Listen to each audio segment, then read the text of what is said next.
We're here at Rock 104 with morning man Troy Labicane. Troy, today's Top 5 Tuesday, all about rockers. Oh, cool. Who went country. Oh, dang it. Good morning, the big JD in the captain's chair. We are ready for another edition of Top 5 Tuesday. And yes, today we are talking rockers. Rockers who went country, that is. Yes, our top 5 rock and rollers who decided to delve into the country music genre. Who's going to be on this list? Let's find out. First off, a couple of honorable mentions, and that is Sheryl Crow and John Bon Jovi, both great rockers who have released country albums, but they just miss out on the top 5. So honorable mentions to Sheryl and John for this one. At number 5, we got the great Ray Charles, and he was a pioneer in music all throughout the early days of rock and roll and R&B. He is definitely among the best of all time, but he also released one of the best country albums of all time. In 1962, Modern Sounds in Country and Western Music. Now, this album was him doing country music standards, and it helped to elevate country music standing in the mainstream. A lot of people who had professed to not liking country music, never listening to it, they got on board because of what Ray Charles was able to do with this music, and it was a huge hit for him, won a lot of awards, and really opened a lot of people's eyes to country music because of what Ray Charles could do with it,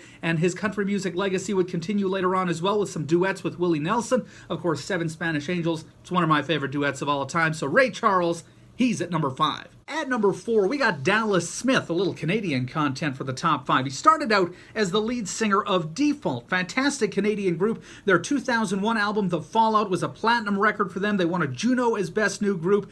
Songs from that album were included on the EA Sports NHL soundtrack, and they had a song be used as one of the theme songs of WrestleMania 23. That always gets a thumbs up from me. But he also embarked on a solo country music career, and that started off with a big bang going into the 2010s. He has been one of the most played Canadian country artists, #1 hits all over the place, and he was back at the Junos to win Country Album of the Year. So he has been a stalwart on the Canadian music scene for 20 years in 2 different genres, a rocker and a country singer, and he's fantastic at both. Dallas Smith, he's at number 4. At number 3, we got Darius Rucker, who holds a special place in music history. Not too many people can say they have won a Grammy for Best Pop Performance by a duo or a group, while also winning a Grammy for Best Country Performance, but he has done both of those things. In 1995 with Hootie and the Blowfish taking home the Grammy for Best Pop Performance for their song Let Her Cry. They also won Best New Artist at the 95 Grammys.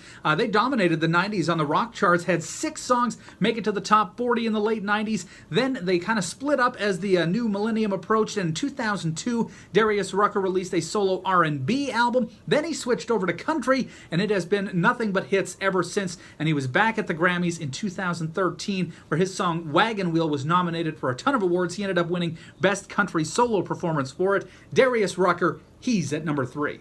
At number 2, Kenny Rogers, who started out with the First Edition, a great rock band from the late 60s. They had hits with songs like Just Dropped In to See What Condition My Condition Was In, a lot of the psychedelic rock of the era, then decided to strike out on his own, where he became one of the best crossover artists of all time. Country hits, pop hits. As a matter of fact, he had 60 songs hit the top 40 on the pop charts for the rest of his career and was a mainstay in country music. Some of the best duets of all time have Kenny Rogers included. He really took hold of country music after his rocking early days. Kenny Rogers, he's at number 2. Number 1 on my list, though, it is Harold Jenkins. You may know him better as Conway Twitty. Yes, took the stage name by pointing 2 fingers at a map. It was Conway, Arkansas, and Twitty, Texas. Took his stage name from that, and he became one of the biggest stars in country music history. But before that, he was going to be the next Elvis Presley. Yes, in the late 50s, recorded a couple of those early rockabilly-type albums and had the song It's Only Make Believe. That became a #1 pop hit for him. It actually went to #1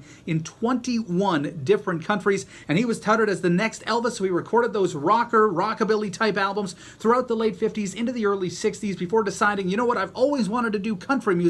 That's where I'm going to go. And in 1965, he switched focus and became solely a country musician, and that absolutely was the right move because Conway Twitty dominated country music throughout the 70s and 80s, #1 after #1 after #1, and continues to be one of the greatest stars of all time in country, but he started on the rock and roll side of things. Conway Twitty, he is my #1. Thank you so much for joining us for this week's edition of Top 5 Tuesday. I'm Jeff Dick. We'll see you next week with a brand new list. Keep on rocking in the free world.